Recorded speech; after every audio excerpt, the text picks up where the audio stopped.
I'm Danny, and this is the Scream Princess podcast.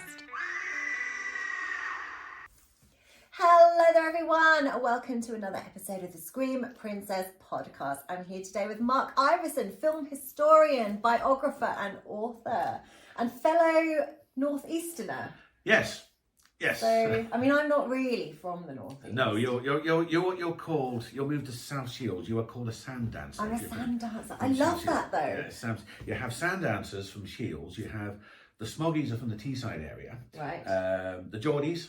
Yes. And of course you've got the Mackhams from Sunderland. So my family are, like my dad's side of the family are Mackham.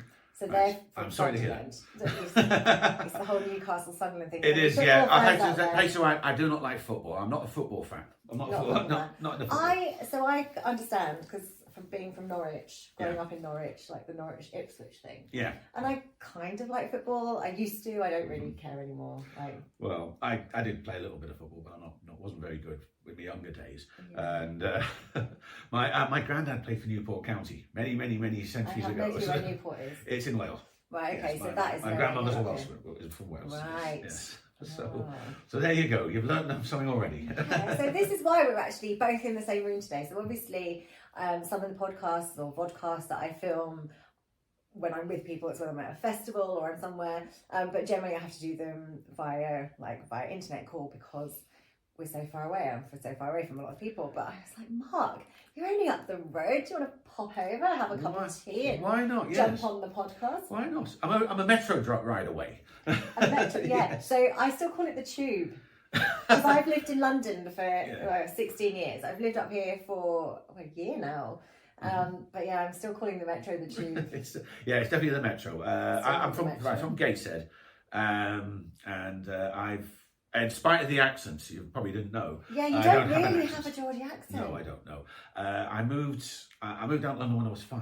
Right. My dad got a job down there, and the whole family, which included a brother and a sister. I think my sister's the only one that was born in London. Right. So we moved down, and then it was about 11 years. I was 16, and we all decided to move back. Back to the tune. I don't move back to the tune. I can do Geordie, not very well. I can't really do it. I should have brought you a Geordie phrase book. Yeah, I can understand. I can understand and I can decipher quite a lot. Yeah. And I know when I first came up here, I couldn't understand people. Uh-huh. And I can understand now. My boyfriend's Geordie, yeah. So I mean, he's kind of he's not like as strong as some Geordies, but I can understand him. Yes, it's I get that. I have a friend of mine. She's coming over from Canada, and she's obviously. Oh, she's gonna struggle. She's kind of, one day we were taking a taxi for a meal out in Newcastle, and I'm sitting chatting to the cab driver, and she admitted she couldn't understand a word he was saying. It's also the way you say Newcastle. If you're from here, it's almost like it's 2 words, like Newcastle, or like Newcastle, like it's 2 words rather than like Newcastle. Yes. We always say Newcastle. Newcastle. Newcastle it's got an R in. When I first came up here, my friend who's also from Gateshead, he took me for a drive around, and we went to the quayside, and we went around, and I was like, "What's that castle?" And he was like, "Newcastle." And I was like, Newcastle. "Oh, that's a good point. Yeah, that makes sense." Yes, that makes sense. We do have a castle. We have the Castle Keep, which is a medieval building in the town centre. It looks like a castle. Yes, it's got turrets. It's got all that. I've been up to it. I haven't been in yet. Right, it's a nice great hall, and actually, when one of the subjects you talk about, I did some talks there. Sometimes you do cinema screenings of sometimes classic silent movies to a live soundtrack, to a new soundtrack, or other films, and I've done several talks there promoting the books and so on, as well as just going as a viewer, just watching the movies. And they have a main hall, and it's perfect for get the projector up and so on. It's wonderful, but also you've got about 100+ stairs up to the top. Yeah. Which I have to, and a dungeon as well. Got a dungeon. They might need to get a stair lift. No, it's not. It's actually my first talk there. I was doing a talk on Bela Lugosi after my first book got published, and it was a very freezing February, and this place could give the penguins frostbite. Really, it is cold, and it is cold up here. It's a different kind of cold in the northeast. Yes. It's, you know, I'm not like equipped for it yet. Oh, I right. haven't gotten used to it. Like, well, you got to get most of the. You see most of the girls in Newcastle. They're wearing the most skimpiest outfits in the middle of winter. yeah, but I was out yesterday and there was a guy wearing shorts. Like, Oh yes. 1 degree. Like, you get them. You get fellas wearing shorts. They wear them sometimes, all year round. Yeah. And the only time you used to see that in London when it was cold, it's on film sets. You can guarantee that the guys doing the lighting will always be wearing shorts. I don't know what it is. Like, lighting guys don't get cold legs. I don't know, but I that's suppose. the thing. It's always the guys doing the lights that have shorts on. Well, but anyway, in this particular instance, I was doing this talk on the ghosting, and we were screening White Zombie, and people were saying, you know, were you nervous? You know, I said no, it was too cold to be nervous. I was shivering. Yeah, he was shaking for other reasons. And I have Raynaud's condition called Raynaud's in my 2 middle fingers on my left hand, and of course my fingers were turning white. Yeah. And it was like, oh heck, I'm left-handed anyway, so how am I going to sign books? Because I had trouble signing the books because of it. Yeah. It was a very, very freezing thing. Even in the summertime, it is a bit cold. Yeah. But it's a wonderful place to go. You've got the dungeon and so on, and it's just, you know, it was just great for the kind of cinema screenings that I took part in. One of the ones I did was we're doing a screen. I was part of a Q&A session for the film screening of Witchfinder General, along with a writer called Stephen Laws, and also a lady called Jo Barth, who's a historian, and she gave a little bit about the witch hunts and the witch trials of the English Civil War, and later on we had a guided tour of the place, because obviously we were very notorious for witch hunts. I didn't realise that was a thing up here. I know, in Norfolk there was a lot as well, like Norfolk, Essex. Yes. Essex, well, Matthew Hopkins was the yeah, man from Essex. And there's a bridge in Norwich called Fye Bridge, and it's where they used to throw them off and see if they sunk or swam. Well, there was one time I actually went to see a historian talking about the witch trials of Newcastle. Apparently, we did have his name is unknown. But I call him the Witchfinder Geordie instead of Witchfinder General. You know, I think comes to the North East, we're either the best or the worst at everything. We're never in the middle.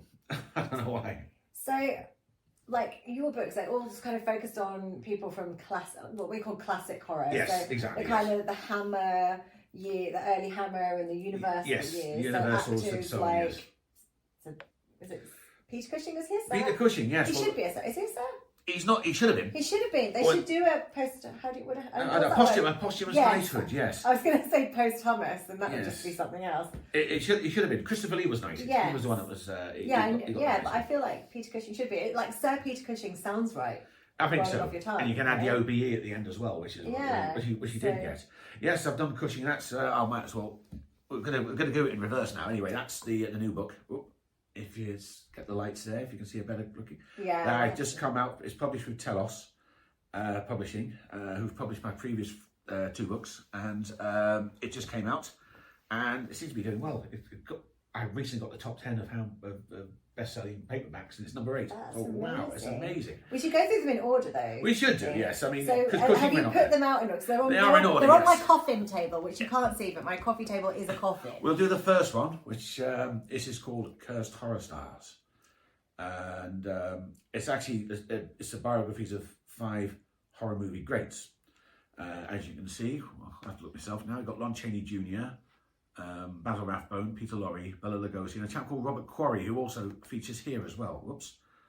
So you can have a better look. I don't know who all of these people are. So I'm really useless, actually, in my classic horror. Horror actress. My gosh, it's shocking. I know, but I didn't get into horror until like the 90s. Yeah. So I didn't. My parents weren't into horror. We never really watched. I'm sure my dad probably would have watched stuff like the old Hammers, but years ago. My mum's not into horror. And we just never had horror. We didn't rent from the video shop or anything.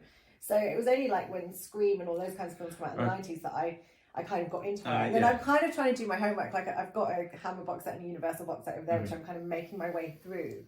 And I feel like I should be from another time. Like I feel like I fit in well then more than now. You've just done Video Tales of Terror. I have. That's an Amicus kind of style movie of a portmanteau of 4 or 5 telltales. Okay. Well, I should have brought mine. I could have had him on extended loan, like Dr. Terror's House of Horrors or something. I have seen that one. Ah, there you go. I have seen that one. Yes, I have. Yes. Have seen one. I didn't know it was Amicus, but yeah. yes. so yeah. I mean, these are the golden era ones, with the exception of Robert Quarry, who was tipped to be the new Vincent Price when the more famous actor decided he wanted to move away from horror. And he brought in a new guy, and also try and scare him in the line a little bit. But in some ways, with Cursed Horror Stars, they were all in one way affected by their by their careers being associated with the genre. It's not a particularly forgiving genre for people who are typecast in it, and they want to do it. I want to do other stuff, but it's very difficult. I don't know if you have that know why they'd thing. want to do other stuff.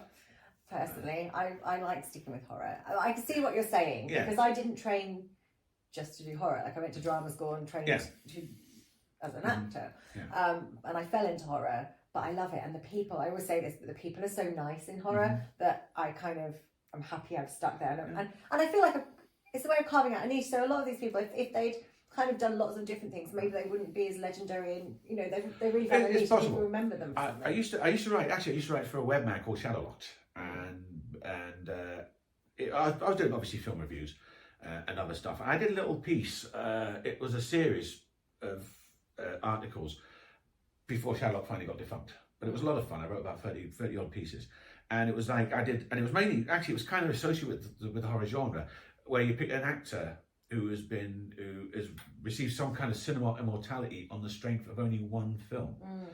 They may have had a very varied career before and after that film, but it's that film where everybody will always remember them from obviously early stuff. I'm giving some examples, like Max Schreck, who did Nosferatu, the original one. I mean, I've only just watched that. But the original, the silent one. Yes, I've watched them both. Well, I haven't watched the one in the middle. I watched the new one the other day at the cinema, and I just recently watched. Well, that was one of the films I watched at the Castle Keep. We had an electro soundtrack to it, which was really quite effective. I think it was a bit over the top, the soundtrack, but although he was a very successful stage actor, Max Schreck, it's his real name, by the way. I just read. That's the only film we only ever see him in, and there's others similar to that. Yeah. I'll give you another great example. If you're a kid, Sir Robert Helpman. Now, who's he? You say, well, he was. You knew I was going to say that. Yes. he was a member. He was an Australian ballet dancer. He was a member of the Royal Ballet. And if you look back on the Powell Pressburger movies of the 40s, he choreographed Tales of Hoffmann and The Red Shoes, which are considered brilliant. They're considered absolutely the greatest films ever made. Yeah. Certainly, that was actually on my list. It popped up the other day. I don't know what I was reading, and it was on a list of something. And I was like, I must watch that. Well, as it went on, his ballet days, he moved on to directing for the theatre, and he made the odd, cameo appearance in movies. But he would forever be the child catcher in Chitty Chitty Bang Bang. That is it. That's no one else. I've certainly seen that one. In fact, I actually do have a copy of that. That's right. There you go. You find out that man with the strange nose, the creepy uncle that people, the stranger that you're always supposed to know, that you tell kids never talk to strangers. He's a stranger you don't go near. So yeah, it's very creepy. So tell me more about the Cursed Horror Stars. So Cursed Horror Stars, like kind of. Obviously cursed because they do horror films, but also cursed by their... They were cursed by other things as well. I suppose back then, like I said, the genre can be very, at least in the early days, unforgiving. You become, and especially with Hollywood, when you're in the studio system, you find yourself pigeonholed in certain roles. And when those roles, there's no demand for them, sometimes they struggle to get work. I mean, there's other aspects as well. Now, with Cursed Horror Stars, I'll just get... Right, of course, when you talk about Lon Chaney Jr., I mean, he always lived in the shadow of his famous father, who was the first ever horror star, you might say, Hollywood's horror star, Phantom of the Opera, which is what he's very much well known for. Of course, the younger Chaney was best known as the Wolfman, but he wasn't a great actor, and of course, alcoholism was his big pain, and he turned out to be, sometimes very difficult to work with. And afterwards, when his career at Universal ended, although he had a phenomenal amount of work, he made a good Western villain and so on. Towards the end of his life, he made some absolute dreck. It's difficult to describe it. Some of it is appalling, but basically, he just drank himself to death. Rathbone is actually one of my favourite actors. He was to me Sherlock Holmes right to the end. He and he was one of these very, very good stage actors. He was normally successful in Britain, then he moved to Hollywood. And then when films came, he was basically Hollywood's archetypal villain. I mean, The Adventures of Robin Hood with Errol Flynn, he plays the sheriff. And then Holmes came, and he actually found himself pigeonholed by Holmes. It kind of, and also the fact that his wife used to spend money like water, so he was forced to work with that. So he ended up doing some second features as Holmes, which I've got on box set. They're great films. But I think Holmes has lived around his neck for a long time, and eventually turned his back on Hollywood. What a great role to have! It's like, a great role. I can see what he's saying. Like, you know, they're typecast, but like, you know, not everyone gets to play such an iconic role. Well, exactly. Peter Cushing, he would have been happy to play Holmes forever, but he never got the opportunity to. Sadly, one feature film, a TV series, and a made-for-TV movie, and really that was it. And Rathbone, I think he found Holmes beneath him. And he just got a bit tired of it. He turned his back on Hollywood, moved back to New York to work on stage, but he never kind of repeated his earlier success. And I think he kind of blamed it on Holmes quite a bit. Now, Peter Lorre and Bela Lugosi were both morphine addicts. Lorre made he made some absolutely brilliant movies in his early days, Maltese Falcon, Casablanca. He was also, and it's a film I'd recommend, it's a very disturbing film called M, made by Fritz Lang in 1932, where he plays a child killer. It's loosely placed on Peter Curtin, the Vampire of Dusseldorf. And it was a film that did hang around his neck quite a bit. But he had health problems, mainly due to his morphine addiction, although, and he was blacklisted for communist affiliations back in the 50s, which was not a good time for Hollywood. He did make something of a comeback. He did well as a great comic actor, but by that time he was extremely ill. Lugosi was basically tied down to Dracula for almost all his career, but I think he didn't do himself any favours. He always lived extravagantly. He was forced into work rather than hold out for better roles. And again, his morphine addiction kind of got the better of him. And by the end of his career, when he wasn't working, when he was out of work, he was making some awful films. Plan 9 from Outer Space, the ultimate worst movie ever made. Haven't seen it. It's hilarious. He's not even in it. He's partly in it. He's almost starring in it because he died. And all it was a bit of footage that they just happened to have had. And he was replaced, his other scenes were replaced by an actor who was a good foot taller than him, who walked around with his cape like that, so he wouldn't have recognised him for a minute. And Robert Quarry's he's the most recent one. He was Count Yorga, Vampire, which is again he appeared as Yorga in two very low budget movies that had done extremely well. He was on the same contract with the same studio of Vincent Price as a kind of replacement, but somehow he was just unlucky. He came in when that kind of, you could say, classic gothic horror was basically fading out. And although he did make a bit of a comeback, making several films with Fred Olin Ray, the American independent horror action producer. But unfortunately he had several life-threatening incidents which practically almost derailed him. Wow. It was awful. So that's a curse. So were they cursed? That's the question. Cursed horror stars. They might have been, they may not have been. It's a good title. So it is a good title. It is a good title. So we first met in Great Yarmouth. We did. We know each other. Would you believe that? Yes. We met in Great Yarmouth, and it was at 50 years. Was it 50 years of classic horror? 50 years of classic horror. It was a screening of The Wicker Man and Fit of Blood. Yes. And the guests we had there were appearing from Theatre of Blood, representing that was Madeline Smith, who I've met previously, and from The Wicker Man was Britt Eklund. Yes, and it was great. I met Maddie previously. It was nice she remembered me from last time. I met her before. She was a lovely person. I interviewed her on stage at the Sci-Fi Weekender the previous year, and then met her again. And of course, it was a lot of fun. It was nice. Yeah. I was asked by another mutual friend about Celine. You know, well, we don't really know her. I don't know her very well. I don't know, but very I know well, like we nice kind person. of it's the circles, the horror circles. But I think I messaged her because there was a film I was in called Pocket Film of Superstitions by Tom Lee Rutter, and that was also screening. And I don't know why, because it wasn't 50 years old. I don't really know what the link there was or how he got it in there. But anyway, I messaged her and I said, "Oh well, I'm in it, and I'd like to come along, and it gives me an excuse to go home and spend a few days in Norfolk." So I went along. Interesting film. I enjoyed it. Yeah. But I will admit it's not for everyone's taste. Naturally, if they expected a horror film, it's not really a horror film. It's more like a real arty piece. But it was super fun, and I got to play a vampire who turns into a bat, but he did it the real, you know, where on the old Hammer films you can see the strings. Yeah. That's what he did that on purpose. He's like, let's make it like, you know, fit in with that. So you can see the strings, and I was like, yes, I turned into a bat, and that kind of made my day because I've got them on my t-shirt and I've got them tattooed to my neck. I love bats. What did I got burnt at the stake as a witch. Well, I tried for being a witch. I don't think my character was actually a witch. She was just a girl. Well, that's interesting when you say you were burnt as a witch, because I definitely get burnt now. Yeah. Like these days, I'd be like, yeah, I'm not going to deny it. Burn me. Well, when I was doing this screening of Witchfinder General, and this lady Jo Barth was talking about the time of the witch hunts and so on. Witches weren't burnt alive. They weren't? No. They were sunk or swam? No, they were obviously hung. Oh. The only time, and this shows how much of a misogynist society it was back then, because witches were never persecuted. It's only when the English Civil War came, and of course, you know, the social structure of England had collapsed, and they left the laws in the hands of the magistrates, and then some people say she's a witch or he's a witch or whatever, and of course they get tortured into confessing they're a witch, and they got hung.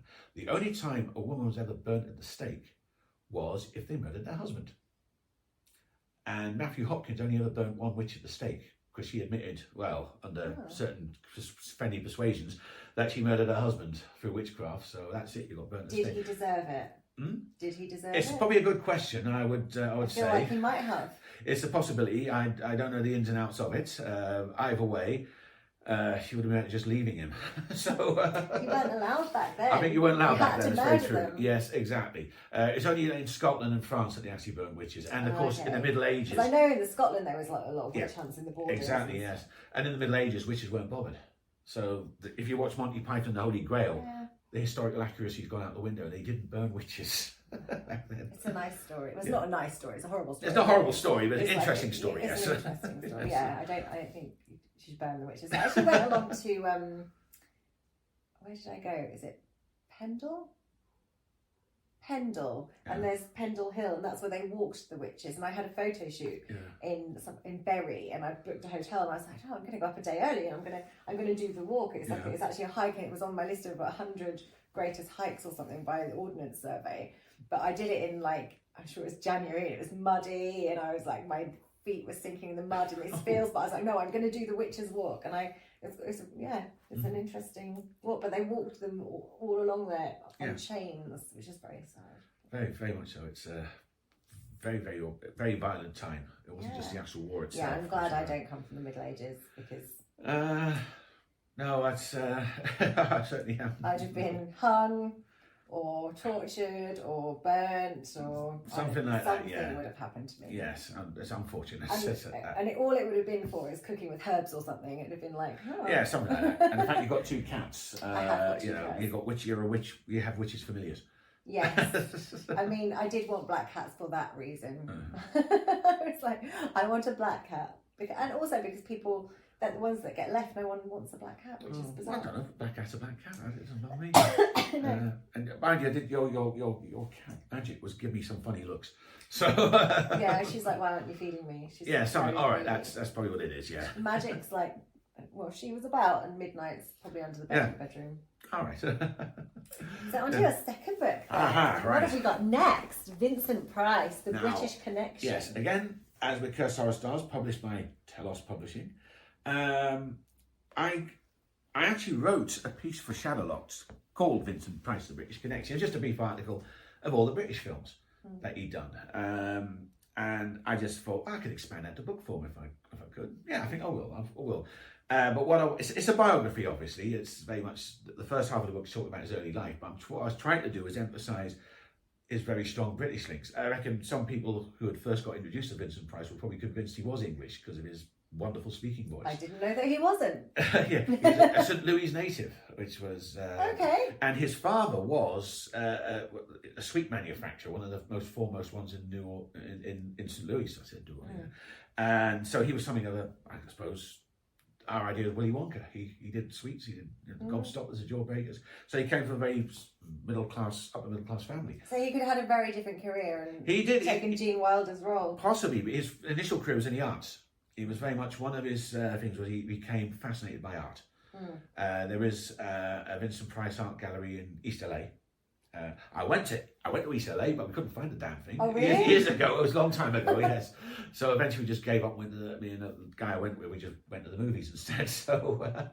But anyway, we and then I thought, right, well, there was a lot of, obviously, like a lot of Americans, he had ancestry in England, and he decided to go as a teenager, go on a tour of Europe, which included London, and he grew to love London, and he went to the Courtauld Institute of Art, where his idea of being an art historian, but that's when he got lured, although he was very much into acting, he got lured into it by appearing on stage at the Gate Theatre in a production of Chicago, and that led on to Victoria Regina, where he had the leading role as Prince Albert, and that was optioned as a Broadway production by the great Helen Hayes, who was America's First Lady of Theatre, and he came back with them through as Albert, and then he established himself as a very, very serious stage actor before he moved to Hollywood.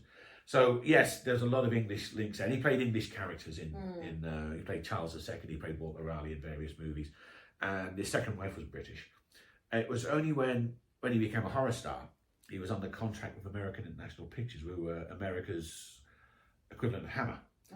And they eventually, like a lot of American companies in the 60s, to make use of the ED levy, which was a tax incentive, they set a base up in Britain. And his first film was Mask of the Red Death, which is actually the cover of the book. And then from then on, for the next 10 years, nearly all his films are made in Britain. And so I focus on each film. Right. On that, and of course, again carrying on with his links to the UK in one form or another, and that's basically that's what it's about. Of course, when his career, he finally turned his back on horror in the 70s, and he reinvented himself on stage playing Oscar Wilde, so another strong British link. And then he moved back. He returned to horror. He played a trio of not particularly great British spoof movies. Right. So they're not bad. You can watch them in a good light, but. And then by that time, he was getting older, and he eventually sadly passed away. But in between all that, he was very much into art and cooking. So I've just been bought. My boyfriend bought it for me, and I haven't actually taken it out of the cellophane yet. But a cooking. Cooking price wise. Yes. Yes. So I haven't taken it. It's still wrapped up. But I actually, alongside doing this, I've got a little vegan vamp stream on my YouTube channel, and it's me cooking vegan food. Right. So, or like taking recipes and kind of veganizing them for the channel. I was going to ask about that. I don't know if his book will have anything to do with vegan or vegetarian cooking. So I don't know. Cucumber crocodiles. I feel like cucumber crocodiles would be vegan, but I'm sure I can make substitutes and try and work it out. So that's kind of an episode that I want to do, is kind of watch his stuff and kind of try and recreate something. He certainly did. He did. But I haven't done it yet. I think he put mackerel or fish in a tumble dryer once on a Terry Wogan show years ago. I'll not be putting mackerel or fish in my tumble dryer or an equivalent. My tumble dryer is like my favourite household appliance that I bought. Really? Like, I've never owned one before, and I've had it like since I've lived here now, so just about a year, and it's like my favourite thing in the world. Really? Yeah, I'm like, yes, because I used to dry my clothes all over my flat in London. I had like rails everywhere, and now it's just like an hour dry. Oh yeah, mine's an old second-hand one, which I use it and it's great. Yeah. so so it's like that's really. So yes, he was a cook. He bought art for Sears Roebuck, which is the big department store in the States. So he was art was his big life. He wrote in between camping it up in horror films and TV stuff and so on. He would do very serious. He was very campy. Oh, very much so. Yes. But I guess that's the arty, lovey. Yeah, I reckon he was his own best publicist. So nobody needed to publicise his movies. He kind of almost did it himself because he was just a very flamboyant persona, and of course, and it's reflected in the kind of films he'd done. When he did a comedy film, when he camped it, he did. He's in The House on Haunted Hill. That is one of my favourite Vinnie movies. So I watched the remake before I'd seen the original because it was like late 90s, early noughties, and I remember going to cinema to see it and loved it, and didn't realise it was a remake then, but I have since seen the original. In fact, I think the original might be on cards for later today. That might be my good idea. I may watch it as well when I get home. So we'll text each other later saying that we're going to be. What do you think of the film so far? And you'll get back saying that. Yeah. I know. I always feel like whenever I do these and I've been chatting to somebody about films, I'm like, right, that's definitely what I'm going to watch tonight. There's also one called The Bat, which is nowhere near as fun, but I haven't seen you might find a good laugh out of that. Or if you really want something that's dreadful, I don't think it's that bad, but it's not very good. It's Bloodbath and House of Death with Kenny Everett. Okay. Yes, he plays the sinister man. He doesn't have a big part in it. That was his last British-made horror film. Right. And like I said, not very good, but you might find some enjoyment out of it, especially when you hear the most elegant of actors, with a wonderful speaking voice, perfect diction, swearing his head off. Well, I tend to for watching the older ones that I haven't seen yet. I tend to wait for my boyfriend because he really likes all of the older ones. Like he grew up watching them, and he loves like the old classic horror films. Yeah. Whereas I've always kind of been used to watching the more like glossy, like. I like the glossy ones. I like the glossy. I like a good old modern one. I haven't watched many lately, but I do. I don't know, the slasher ones are fun. Yeah. Anything to do with eyeballs, I stay away from because I had an eye trauma a couple of years back, which and since then it's recovered. But boy, anything to do with eyes. Yeah. If I ever watched the scene in Zombie Flesh Eaters, Lucio Fulci's classic horror, there's a scene when the girl gets her eyeball impaled on a splinter in close up. Well, I just close my eyes. If I watch it, I close my eyes, wait for the screaming to stop because it goes on to the next scene. I actually met my boyfriend was on a film set, and my character ripped his arm off and then stamps out his eyeball and has it on the end of a heel. Well, I'll not be watching that movie. Yeah, that's it. Well, if you Video Shop Tells a Terror too. So yeah. All right. Well, if I just tell me which story it is, because I want to get that. I actually want to get that movie. It's the wraparound bit. Yeah. So it's somewhere in the wraparound where I've been turned into like a Frankenpaula. Frankenpaula, yeah. And so my character's Paula Valentine, and then she gets killed, and someone brings her back. But I've got like the kind of Bride of Frankenstein wig on, and they put me in a wedding dress, and it's a Frankenpaula. Oh, that's worth watching. Yeah. Definitely worth watching for me. Yeah. Yeah. So I stabbed his eyeball out. Yeah. So. He probably deserved it. Rather like the poor girl. I don't think he did much to deserve it, to be honest. Well, I think he was just in the wrong place at the wrong time. I suppose. I haven't seen the film, so I can't really comment. No. If you know more spoilers, because I certainly would want to go see it eventually. I don't want to give away too much. Yes, you don't know. I don't want to give too much on the books, because, the Cushing book... Yeah, you want people to read them. You want people to read them. The Cushing book is actually the opposite of Vincent Price in terms of... He was the most British of actors. Very, very British. He was not one for travelling abroad. No, and he ended up in Whitstable. Yes, Whitstable, which I've been to a couple of times. Have you been to the Peter Cushing pub? Yes. I haven't. I went past it. Yes, I went to visit a friend of mine, and we did go to Whitstable. And why we never went, but we did go to the Tudor Tea Rooms, which is his I went there too. Place. Yes. Well, I sort of took myself. We were talking about your book, and then I'll tell you about it. But we just sort of did a little Peter Cushing tour, which we kind of made up ourselves. Oh right. Oh, that's cool. But... Well, with the Cushing book, he did something, and it was youthful ambition. He finally established himself as an actor in rep, and he did reasonably well for himself. And he decided, I'm going to Hollywood. One-way ticket paid for by his dad. Travelled to America. He managed to get himself a bit part in a studio where they were filming The Man in the Iron Mask, and that was where he started. Whereas he just basically walked into a studio and got a part. Where there's lots of actors hanging around waiting for them to be discovered, and he just went straight in there. And he became friends with this star, Lewis Hayward, who was married to Ivor Lupino, and they were like Hollywood's golden couple. He moved in with them. And actually, Frank, if you look, when you look at his early Hollywood career, he didn't do too badly. He was getting a fair bit of work in, and he even had a couple of leading roles. Vigil in the Night was he had second male lead, and he was well received, his performance. And he also worked with Laurel and Hardy in The Chump at Oxford, which... Was one of them from here? Stan Laurel, yes, sort of. He was from Ulverston. I don't know where that is. I think that's Lancashire. Oh. Yeah. But his family were quite reasonably well off. His father was a cinema manager. But they actually spent a lot of time in the North East, in North Shields. Yeah, I feel I knew there was a link between Laurel and Hardy and the North East. Stan and Ollie made regular visits to Whitney Bay. Stanley's sister had a pub in the town. Right. But I always remembered, and someone lent me this. This is an old Laurel and Hardy story, which I find quite funny. They appeared on This Is Your Life in the 50s, and in England we had Eamon Andrews during the... I used to love that show, not in the 50s, because I wasn't born yet. But they had Michael Aspel years. Yeah, Michael Aspel, yes, because obviously poor Eamon had passed away since then. Now, in America, they had Ralph Edwards, who was basically America's Eamon Andrews on This Is Your Life, and he got Stan and Ollie on.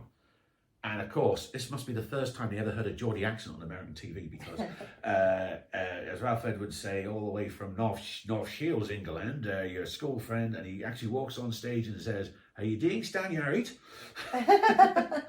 Welcome back to the Screen Princess podcast. So he has a strong connection. He's not from the North East, but he had a strong connection with North Shields and Whitney Bay around the coastline. Oh, so he didn't have a Geordie accent.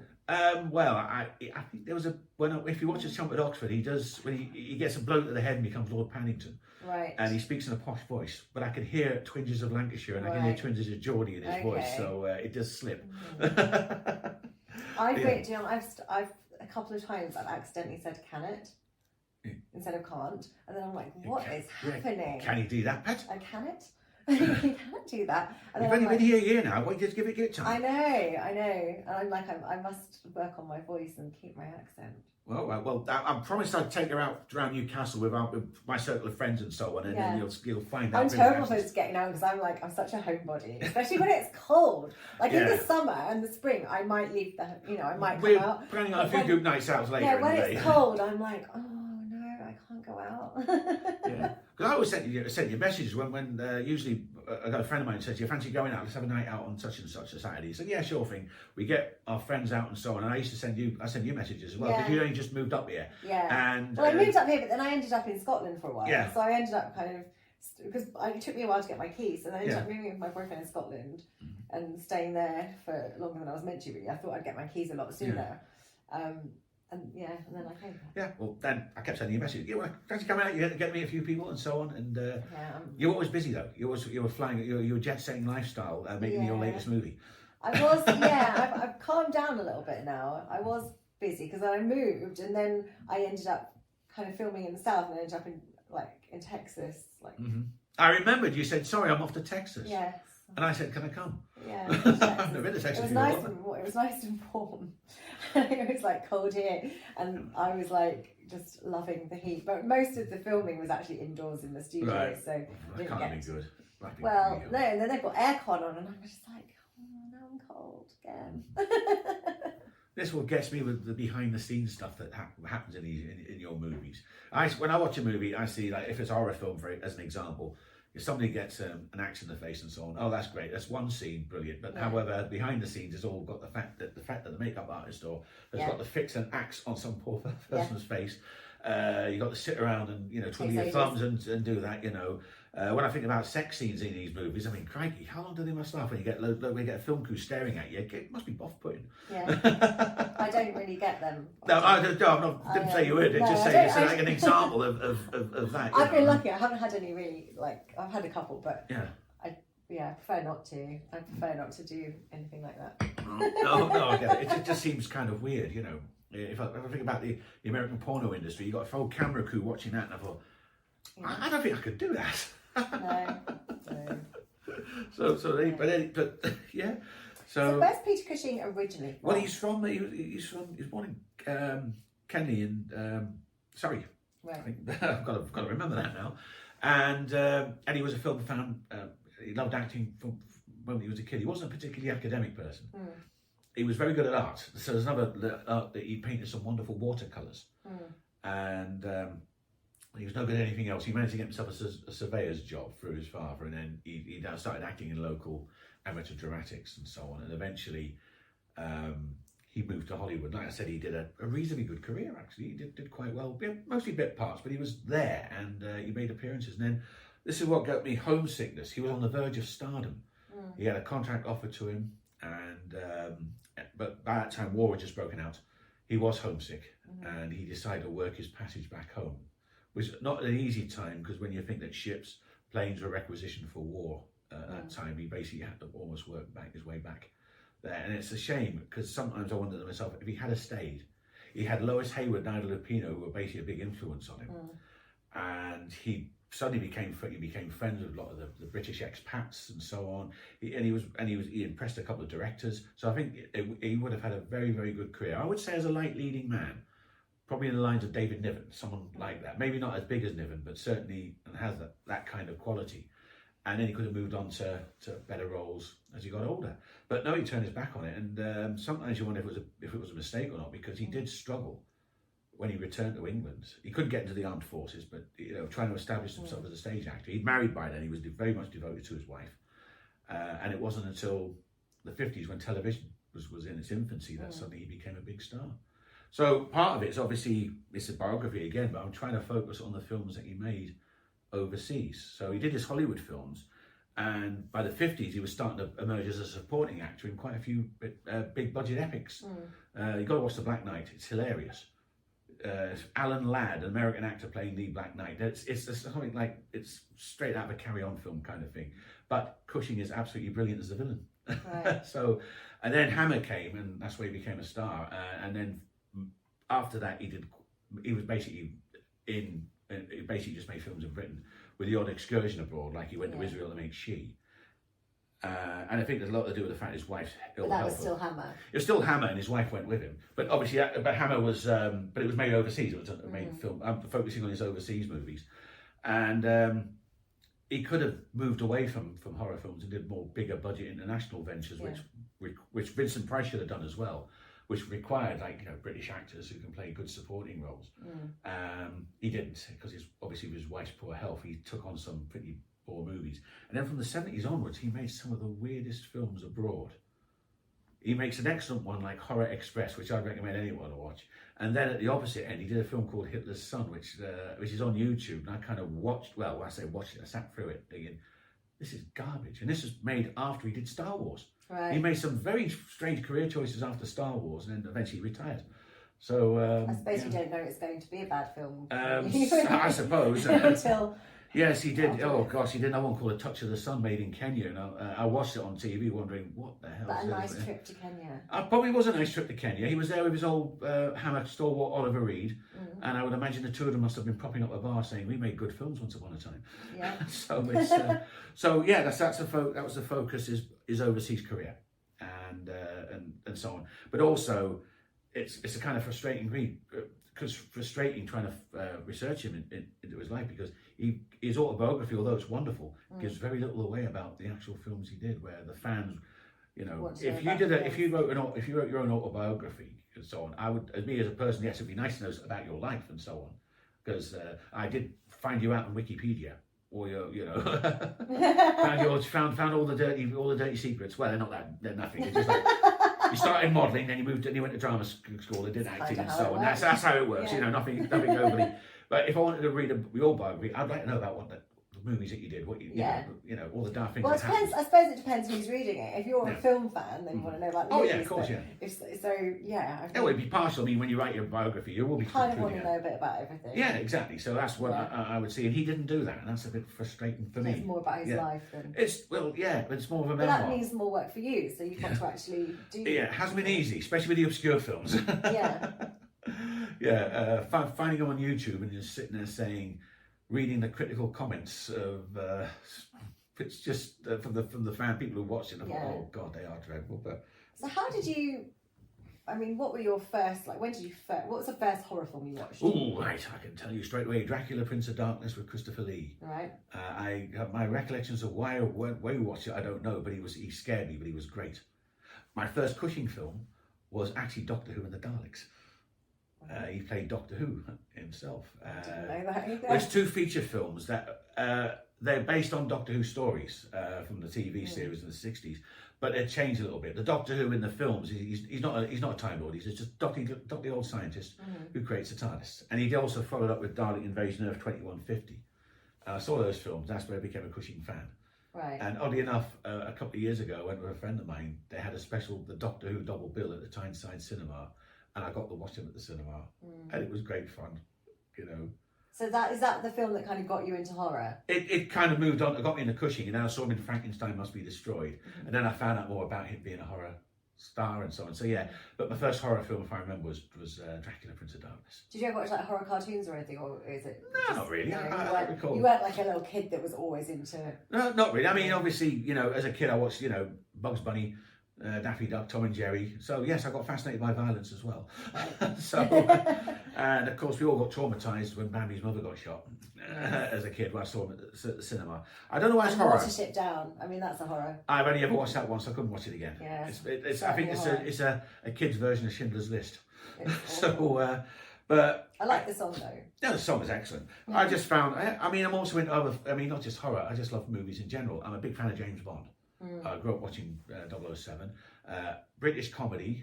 So I feel like fans of like things like Bond and The Hammer is the era, isn't it? It is, at that time. He started off in the 60s and so on. I've also like Ealing comedy, Bolting Brothers and Carry On films are all like British comedy films. Certain war movies, depends. Sometimes the action ones, historical ones are fine. I can't get away with musicals. I love a good musical. Well, my idea is, you know, when you watch Oklahoma and a cowboy rides into town, he doesn't sing I haven't seen that. Yeah, as well. He doesn't sing "Over on a Beautiful Morning" as it starts off there. A cowboy rides into town like Clint Eastwood and shoots someone. I mean, I love Rawhide, but I feel like I would equally love a cowboy riding into town singing a song. Yeah. Oh well, it's good. But I mean, the ones I do like Rocky Horror Show. That's great. I could watch that all the time. Which obviously the house is. Yeah. I can't think what it's called now, but it was used in the Hammer. Some of the Hammer films. Have you done Rocky Horror? You look the type. I could see you being on stage doing a Rocky Horror. No, but I've only seen it once. Really? I've only seen it once, and I didn't realise I was in Newcastle the other day, right, yeah. And Jason Donovan was doing it, That's and right, it was on that day. But we were going home, and my boyfriend had to work that day because otherwise I would have tried to have gotten last minute tickets because I love Jason Donovan. But but there you go. Yeah. Well, one of them things. So you do actually the one that's coming on stage, coming back to Newcastle, Vampires Rock, and I saw that at the Journal Time Theatre. Okay. And again, it's basically heavy metal rock Right. set in a vampire nightclub. And Is it a play? It's a play. It's a musical. Oh, play. okay. A fellow called Steve Steinman does it, and I believe he played Meatloaf in Stars in Their Eyes or something like that. And Right. he's basically made a career out of it. Did you ever see the movie Suck?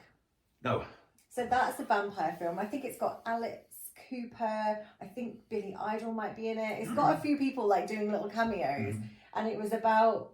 I think it's quite watchable. It was about a rock band and vampires. I can't remember kind of the storyline, but it's watchable if you like that kind of music. Then it's a good one. Oh, that's pretty cool. I'll have to check that out. Yeah. I'm a bit of ashamed of myself to say that I'm having trouble trying, not watching many modern movies. Well, that's actually not that modern. It's probably from the 90s. Yeah, but that's modern for me sometimes. Okay. No, I didn't watch. I didn't watch Scream. I didn't watch. It's vintage now. It is vintage, yeah. Apparently, clothes if they're older than 20 years, they're vintage. So, like literally the noughties. The only noughties are now vintage. Really? Okay. Well, the old, I mean, that was my days in the 80s and 90s when there was a stricter dress code for nightclubs in Newcastle. The guys had to wear suits and so on. Right, I've never been to a nightclub in Newcastle. Okay, well, I couldn't recommend. I couldn't recommend any to you now, and I'm too old. I don't. My clubbing days are long since over. I don't miss them. No, I can't think of anything worse. Like now, I'm in bed by I'm like, oh, it's 6:30. Can I go to bed yet and read a book? Or can I put my pajamas on at 5 o'clock? That's legal, isn't it? I suppose. I mean, remember, a child's punishment becomes an adult's luxury. Yeah. Yeah. So it's so true. Yeah, it's so true. I often I'll do something in the day and I'll get home and it could even be 4 o'clock and I'm like, well, I'm not doing anything else. Makeup's coming off, pajamas are going on, and then that's when I'll read or I'll watch a film or It's kind of the same here. Almost. Yeah. It's I used to do a lot of stuff. I mean, I still do. I play guitar, and I run my own buskers night. Right. In a place in Gateshead called the Associates Club. I do every first and third Thursday of the month. So I've run buskers nights in the past, and I've played at buskers nights. So I do play guitar, not particularly well, I hasten to add. I must have had a midlife crisis at the age of 37, and now for the next.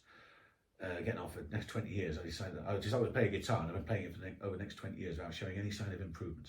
Okay. So, well, I think I have improved. I can't play the guitar, so I bought one, and it was. I haven't even used it. I thought I'd use it as a prop in a shoot, and I haven't even done that. Yeah. I think it might have been in a short film that we shot, and I think it might have been in the background. Right. Not sure if it was though. I let him dress the room for me while I was busy pottering around doing other stuff, and I think it might have been in there. Well, that's interesting. It's had a bit of use. Yeah, he plays it. Yes, and I also used to dance as well. Did you? Yeah, yes. What kind of dancing? Line dancing. Hey. Line dancing.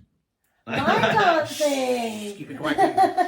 I've never had a go at line dancing. Yeah, I haven't done it for a long time. I used to do ballroom as well. That's super fun. There's nothing wrong with that. Certainly nothing wrong with that, but the leg can't take it anymore. So I used to go to swing dance classes in London, but they were like drop-in, so you didn't actually have to have a partner because you all swap round. Yeah. So it'd be like you do a little bit of swap, so you kind of dance with everybody, so you get to dance with everyone for different levels. And I used to go like on the odd occasion, like it is fun. It just reminds me of a little story. It's totally un-horror related, but certainly swing dancing related, kind of. Okay. And people would only get the gag if I reveal the punchline.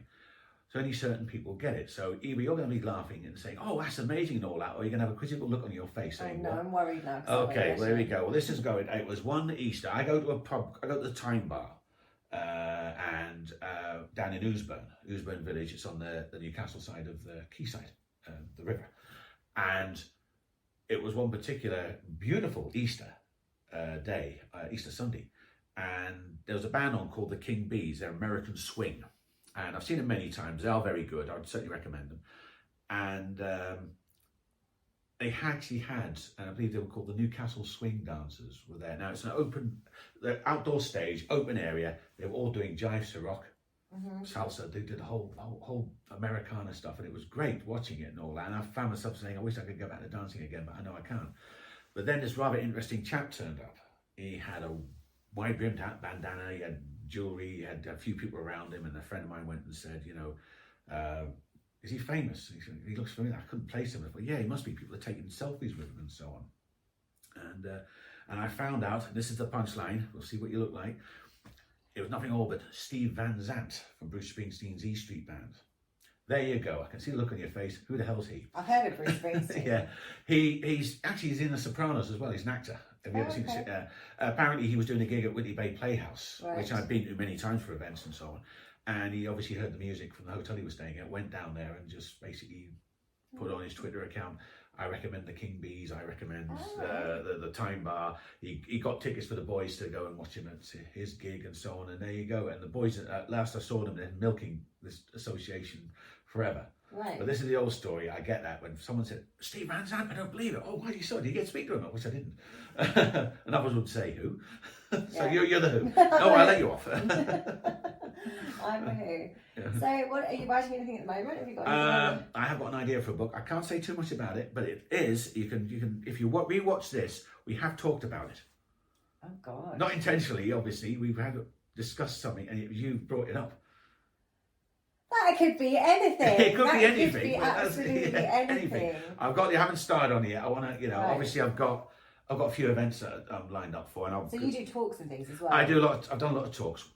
I kind of just thought to myself when Cursed Horror Stars was published, I just thought, well, it's nice for the money to come in, but Telos isn't a big publishing house. The opportunity when he accepted the book, it was too good an opportunity to miss. I'd spent a lot of time on a serious note. I was seriously battling clinical depression for a few years, and it was difficult. I couldn't write or anything like that. Although I still wanted to write. I used to go to a writers' retreat called which was based at Swanwick, Derbyshire, and I've been going there for quite a few years. And even when I had downers and so on, I would go there and it would pick me up again. But I had one particular year where I just couldn't, and I was going through a bad patch with depression, which I'm glad to say I don't think you can ever escape depression, but it's always there. But eventually, after a friend of mine a couple of friends recommended me publishers, try them. One was I tried one and it was Steve Walker from Telos Publishing. He said, yes, we're interested.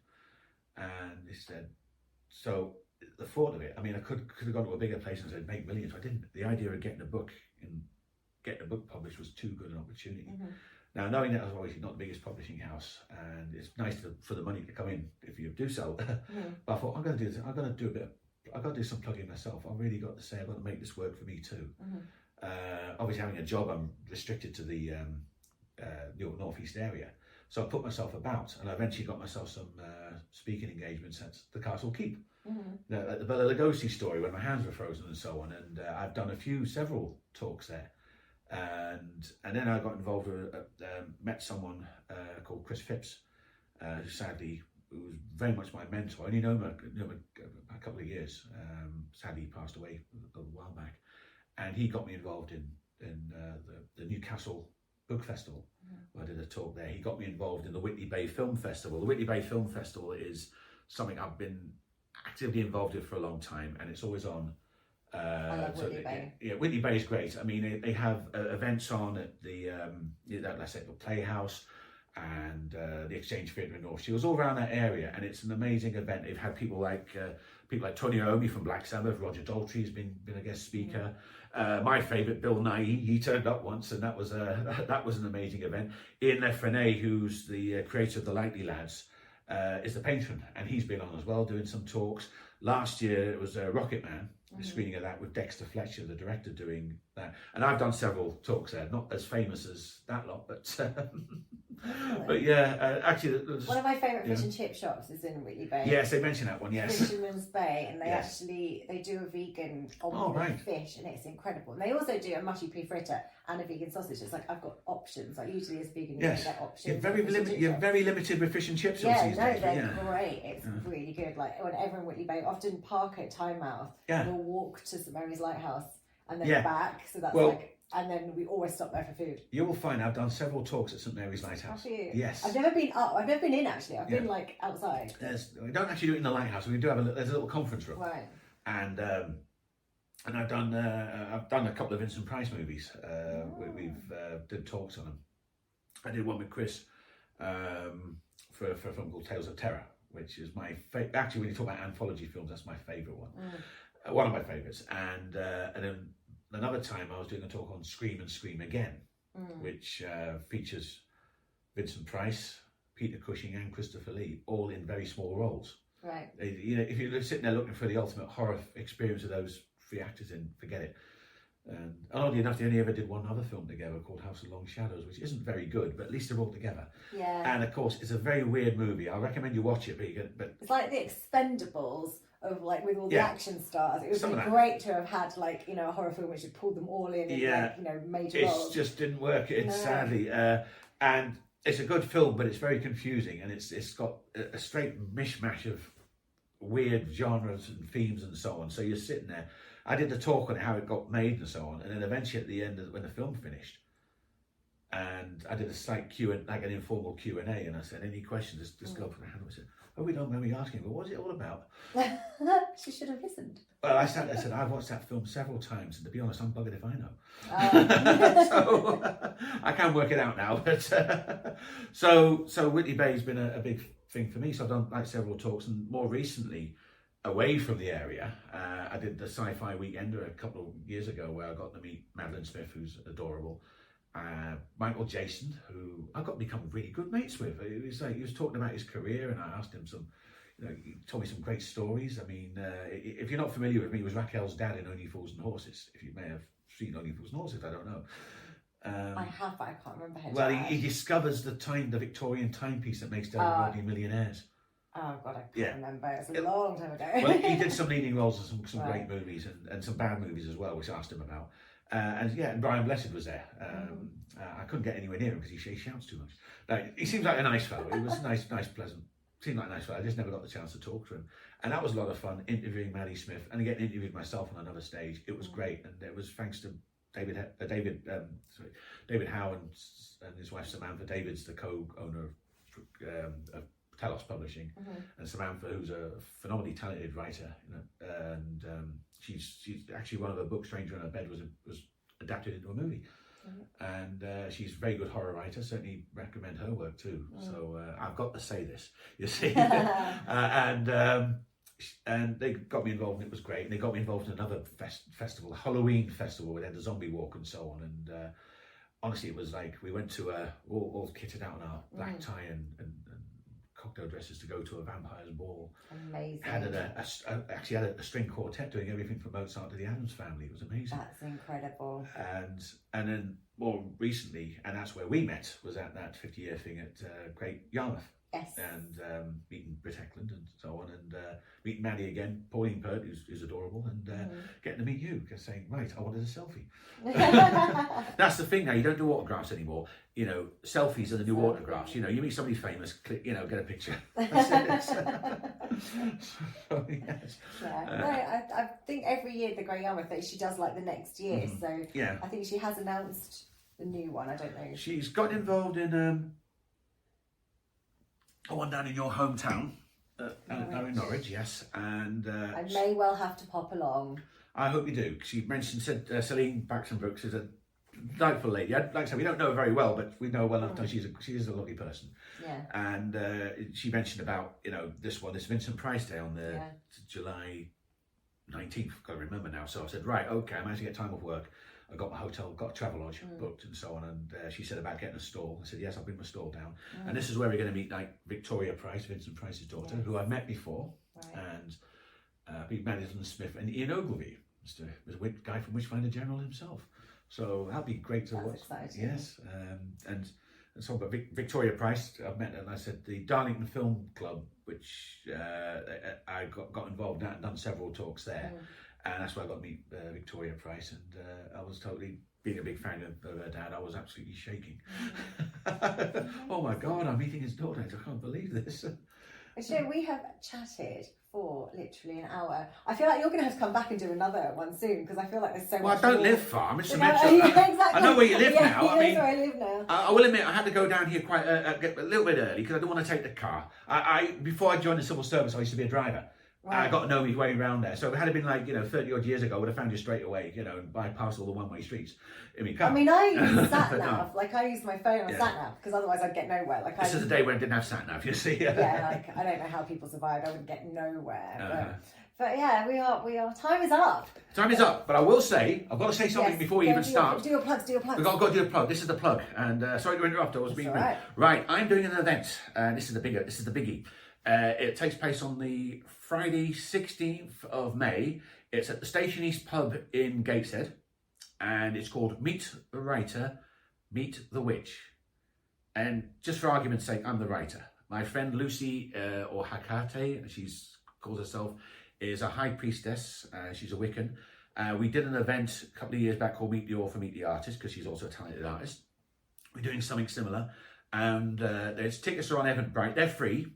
So you can go buy your free ticket, or you can just turn up at the door, I suppose, and hopefully it's going to be a bit of fun. To make sure they've got. They probably do that, yes, and hopefully if you can get yourselves along, the Station is a great pub. They do great real ale. I'm a real aler, and it should be a lot of fun. And I'll have books on sale. Lucy will have probably stuff you'd like to see, so you better go and get yourself down there. I will come. Oh look, hello. Oh God, scene stealer. Oh. She'll go now. She's That's it. She came along, she was just like... Yeah, okay, well, you've had your 15 seconds of fame. That was a feed me pod. So if you can go get along, it would be absolutely superb to meet you all. I like my fans. We all like our fans. Yeah, I don't get it when you get actors or people who get so standoffish with their fans and so on and all that. Yeah, I think they're great. They forget who put them where they are. Yeah, exactly. I mean, people buy my books, you're friends for life. That's marvellous. Even if you don't, it's nice to chat to you. Yeah. No, I'll definitely try and come along if I'm not away filming or anything, which I have no plans to be. I've got nothing booked in. This is Hollywood here, you see. This is the Hollywood of the North East. Hollywood of the North East, yes. Apparently, according to my late friend Chris, Bollywood movies use Newcastle and the North East as locations, but I have never once seen a film crew anywhere. I don't know how you're going to kind of do Newcastle for India when it's like the weather is very different. Saying that, we do have a lovely beach, and in the summer it's great. It is. South Shields is a lovely beach, and also we have North Shields is pretty good as well. Yeah. And, I mean, I love the whole of the English coastline, which is a whole other story. You're going to have to come back. We're going to have to come. We're going to have to come back, and we're going to have to talk about. We can discuss. We can other stuff. We can now. We can also discuss the event as well, which is going to be an interview. My dear friend Heather Powell's coming over from Canada. She does the Friday Nightmares podcast, which is on YouTube, and she'll be interviewing Lucy and myself and talking about our journeys as writer and witch. That's so super yes, exciting. yes. So that means it's so glad that we're definitely not living during the English Civil War. Yeah, because I mean, half of your guests will be, persecuted. Yes, Which there'll is be not spies fun. in there. Okay. Yeah. Well, thank you so much for coming on. Anytime. I've enjoyed every minute of it, and yes, I have to Good. come back again. Yes. I'd live too far away to visit you all the time, but next, if I do pop down Shields, I will. For one reason, I will say I'll pop over and say hi. But Do anyway, you have to cross? You don't have to cross. You don't even have to cross the river. hell no. No. No, not yet. Anyway, yeah, that's brilliant. It's been a great fun. Thank you.